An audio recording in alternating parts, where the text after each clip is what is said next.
God calls the firmament heaven here. So the original word for heaven is interesting, actually, because the original word for heaven was actually the atmosphere of heavens out there. And God said, "Let there be lights in the firmament of heaven to divide the day from the night, and let them be for signs." So for signs. Now, interesting when you look at the word signs here. What were the wise men doing in the east? They're observing the stars. And what do they see? They see this star. And they follow this star. So what was this sign that they were given, this star? Let them be for signs. You find Jesus' goings forth have been from of old, from everlasting. He's even right here in verse 14. Let there be lights in the firmament of the heaven to divide the day from the night, and let them be for signs, and for seasons, and for days and years. So we divide these seasons up prior to the as the sun goes about its course. And therefore we have the 4 seasons and the days and years. But they're also for signs. So what was the sign? They saw his star in the east. The wise men saw this star in the east, so they followed this star for actually 2 years.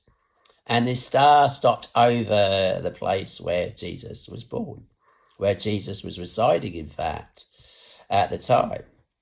He wasn't, in fact, in a manger at the time. He was actually in a house. If you go on to read it carefully, he was born in a manger. But a couple of years would have gone by, and Jesus was at that point, if you read the scriptures carefully, he was actually living in a house. And this star stopped over where the child was. So it appears that this star was moving for 2 years. They following the star for 2 years, and this star had stopped right over where the child was.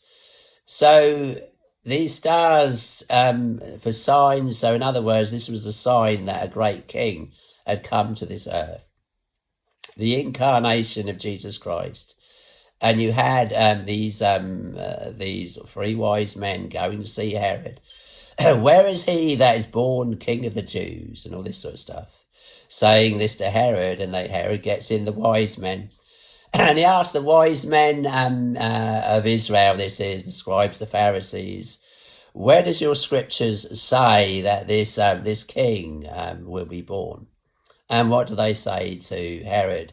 But thou, Bethlehem Ephratah, though thou be little among the thousands of Judah, yet out of thee shall he come forth unto me that shall be ruler in Israel, whose goings forth have been from of old, from everlasting. So that kind of hopefully helps to put that verse into perspective.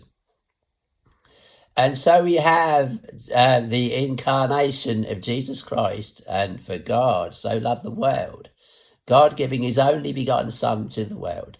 For God so loved the world that he gave his only begotten Son, that whosoever believeth in him should not perish, but have everlasting life. So praise Jesus.